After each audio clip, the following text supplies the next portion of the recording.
又嚟到時事橙嘅時間啦！沉默是金，新奇是橙。面對世界嘅改變，唔使下下都沉默，唔敢出聲。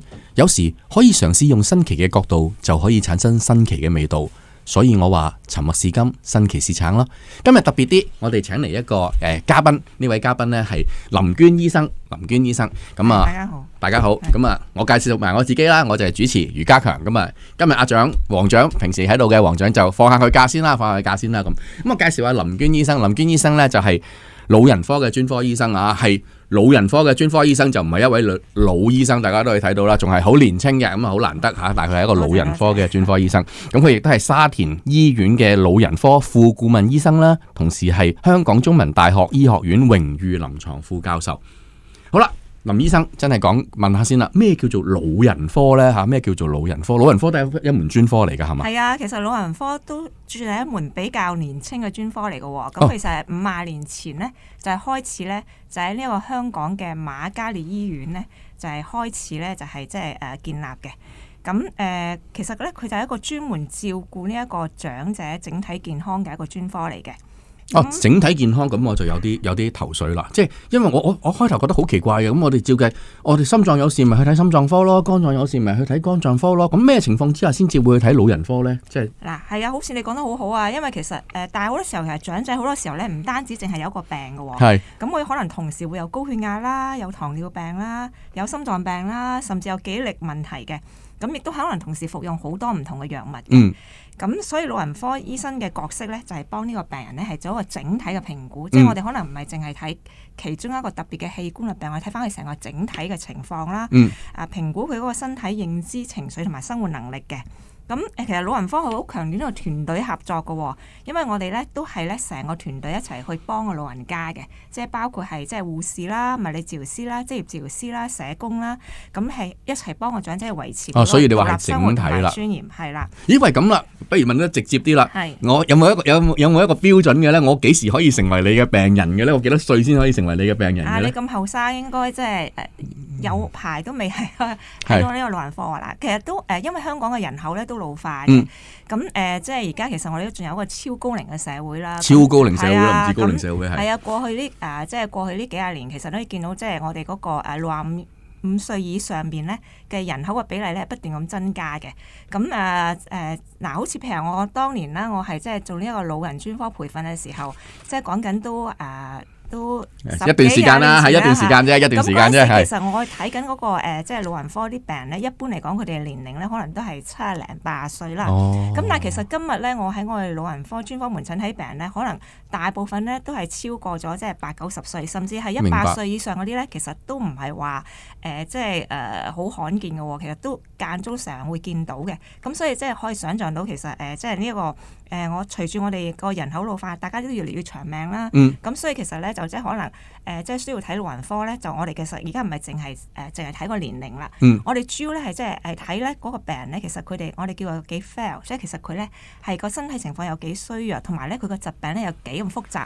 通常咧係即係最 fail 即係最即係身體最衰弱嗰班啦，同埋係即係最多複雜疾病嗰班，而都食緊好多藥嗰啲呢啲比較複雜嘅病人咧，其實咧佢有轉介嚟老人科嗰邊咧，就由老人科醫生嗰邊咧去跟進。嗱，你唔好介意我咁問，我聽過一個叫做有趣啲嘅講法啦嚇，都係一個老人科嘅醫生講俾我聽嘅。佢話：我哋老人科嘅醫生咧，我諗佢謙虛啦。佢話其實我哋老人科嘅醫生咧就唔係好揾到錢㗎。呢個係咪事實嚟嘅咧？呢個嗱，如果你咁講嘅話咧，就係即係講緊係即係去到私家市場啦咁樣。嗱，因為你可以喺呢個公立醫院咧，就即係其實就係即係無論邊一科都好啦，你其實嘅人工都係一樣嘅。同工同酬係。咁係，但係如果你去到私家市場嘅話咧，咁就即係大家都知道，即係可能係即係啲，比如係有啲手作仔做嗰啲，即係譬如話有做手術嘅，譬如外科醫生咧，可能做個手術，即係所謂大角手啦嚇。係啦，可能做個手術其實都即係會係即係個費用其實都不菲咁嘛。咁譬如話係即係你嗰個腸胃科嘅，咁可能你有啲即係大腸鏡啊，即係胃鏡啊嗰啲做。如果係心臟科嘅，可能即係會做一啲即係通波仔咯。心臟搭橋啦。咁其實呢啲即係，但係呢啲老人科其實我哋就冇一啲係即係特別係即係呢一啲咁樣。正如你話齋係整合啲嘅會係。係啦，我哋就會係即係比較我哋係屬於係一個全人管理啦，同埋係喺即係呢一個一個對於係即係嗰個預防啊，同埋係即係一個係即係整體嗰個照顧嗰方面咧，我哋係即係會更加多啲咁樣。所以你唔好怪我問得咁直接話，但係調翻轉頭講，其實我覺得咧老人科係好有貢獻、好偉大嘅，因為香港真係而家肯定係添啦，全球平均壽命最高嘅地方，咁呢樣嘢老人科真係好有貢獻。係啊，冇錯啊！嗱，即係咁講啦。當然我哋知道即係香港咧呢一個我哋咁長命咧，其實主要咧係即係一嚟就係即係我哋嘅公共衞生好啦，係算好嘅我哋嗱，所以真係香港真係好好嘅，唔好成日都話唔好。我哋醫療系統咧亦都係非常之好嘅。係咁啊，呢個即係大家都知道，即係質素好高嘅。咁另外就即係我哋都係即係一般嚟講，我哋嘅教育程度都比較高啦。即係香港人咁亦都係即係有啲咩病痛就即係有個 alert 啦，有自己知道啦。咁亦都係即係呢一個係即係有中西醫結合啦。即係呢一啲其實都有啲好特殊嘅即係條件啦，令到我哋咧比較長壽。咁中間其實老人科，我仲聽過一個講法添喎。我仲聽過講法就係因為香港勝在地方細啊，有啲咩都可以即刻送去急救，係咪真嘅咧？咁呢個亦都係一個事實嚟嘅喎。香港其實你都冇一啲係山遠嘅地區啊嘛。就算你即係住到好遠嘅，即係就算幾遠都好啦，其實都會係即係如果你想去急症嘅話，其實都係喺好短時間之內咧，都係可以去到急症。所以我哋香港人唔好抱怨啦。原來我哋生喺香港的而且確都有啲優勢嘅，真係有啲優勢嘅，係啊。係啊，冇錯啊。咁另外咧就係即係其實當然係即係喺政府啊，同埋即係喺即係呢一個社會嗰方面，其實我哋見到係過去咁多年咧就不斷有進步嘅。咁即係由推動呢一個即係醫療設施，咁即係尤其係政府嗰方面啦，即係其實遠喺呢一個1970年嘅時候，佢都已經見到咧我哋人口老化咧係有呢一個咁樣嘅即係趨勢，所以其實咧喺當年咧就已經咧係即係做出咗決定咧，就係設立咗呢一個老人科專科啦。即係70年代我哋已經科思到人口會有老化嘅趨勢。係啊，冇錯啊。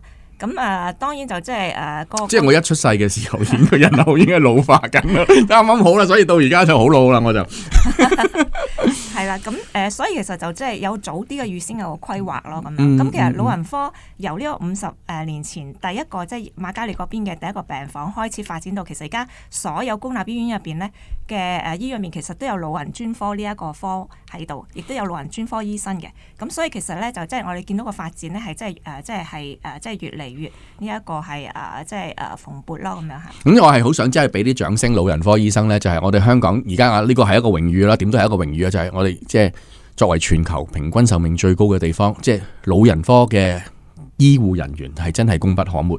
可唔可以講下真係成日都話老人科追求嘅目標係咩咧？頭先我聽你講好有趣嘅，就係嗰樣嘢係除咗係醫療之外，仲係追求一個所謂叫做生活嘅質素。生活質素啊，冇錯啦。因為頭先我都講咗話，即係呢一個香港人其實都係好長壽啦，咁亦都係即係全球最長壽嘅即係呢一個係即係第一位啦咁樣嚇。咁但係其實咧，我哋除咗係即係睇佢嗰個長壽之外，我哋都要睇下嗰個生活質素。所以其實咧，我哋咧老人科咧，我哋希望可以幫到咧係即係個病人咧係有一個係健康嘅壽命，即係佢咧係即係可以咧係即係有一個好嘅即係活動能力啦，可以享受到咧係即係呢一個生活嘅質素，而唔係話係即係因為係一個長期病咧而限制。係呢個可以想像到啊！即係好多時候即係話，哎呀唔好即係講得難聽啲啊！有時啲老人家會好厭倦啊，或者哎呀覺得到咁老啦，好辛苦啊咁樣樣。老人科追求嘅目標，所以就唔係除咗即係治療之外，所以頭先我聽你講話會有咁多團隊啦，亦都會希望去保持到佢一個生活嘅質素，即係行得走得食得瞓得咁樣樣啦，係咪？係冇錯啊！咁尤其係即係我哋都知道，即係老人家好多時候老人抑鬱咧，都係一個係即係幾有常見嘅問題啊！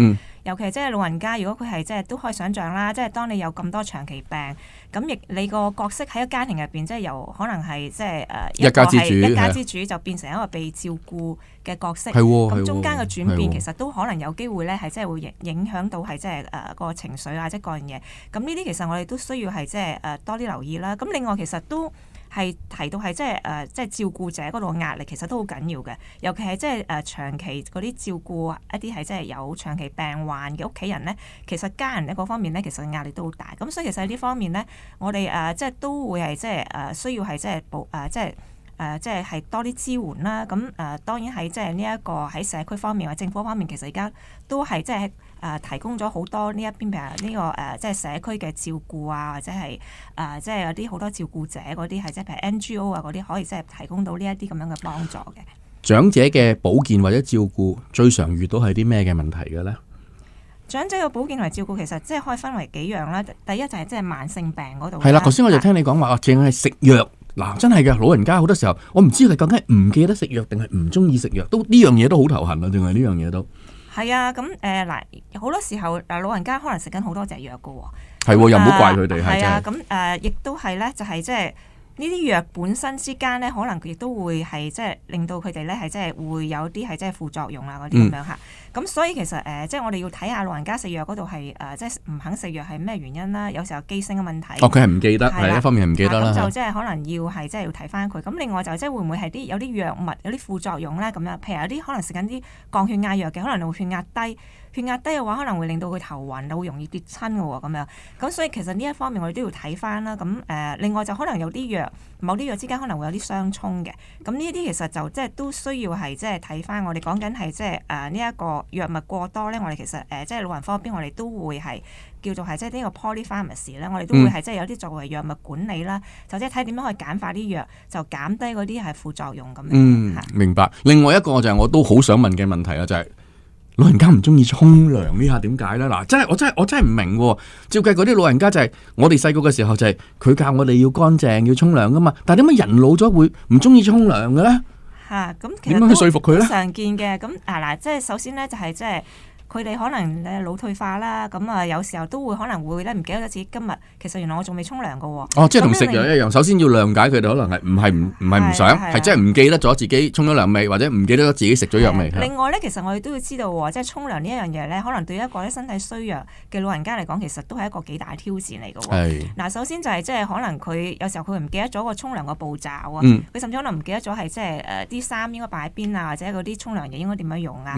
咁另外咧就係即係其實如果佢係身體太衰弱嘅話咧，其實企太耐嘅話咧，亦都可能會令到佢頭暈。係，因為沖涼又有水啦，佢又企得耐又攰啦。咁所以其實都需要可能即係屋企人嘅支援啦，甚至可能你係即係需要喺屋企嗰度，可能要裝翻啲扶手啊，或者係啲防滑墊啊，即係減低佢喺浴室嗰度發生嘅風險啊。即係就唔好淨係訴諸話做咩佢咁邋遢唔肯沖涼啊咁樣樣。係啊，冇錯，即係可能都要睇下，可能佢背後係有啲原因嘅，咁我哋睇下可以點樣幫到個病人。但係林醫生，我中意你講林娟醫生頭先講得好好，即係我哋老人科除咗係治療之外，亦都話即係就係希望佢哋活得有質素啲。即係香港無論如何，香港都係面對住一個高齡化嘅社會噶啦。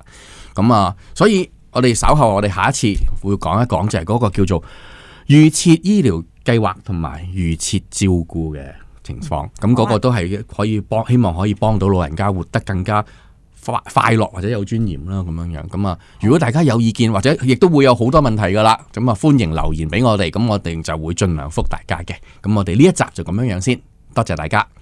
多謝大家。